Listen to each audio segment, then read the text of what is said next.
ప్రార్థనలో విసుగు పుట్టిస్తాడు శత్రువు. వాడు ప్రేరణ మాటలు, ఏం ప్రార్థనో ఏం ఇన్ని సంవత్సరాలుగా చేస్తున్నావు, ఏది జవాబు, ఏది కార్యసిద్ధి, ఏది జరిగింది, ఏది నెరవేరింది, ఏది అయ్యింది, ఏది, ఇవన్నీ వినపడుతుంటాయి వాడి సణుగుళ్ళు.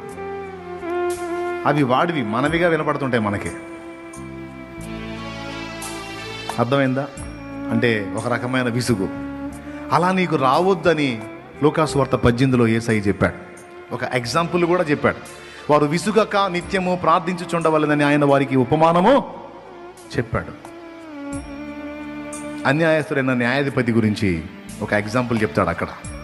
సో ప్రార్థనలో విసుగు వచ్చింది, అయినా మీరు విసుక్కోవద్దు, పట్టుదల కలిగి ఉండండి, పట్టు విడవక ప్రార్థించండి అని నేర్పాడు.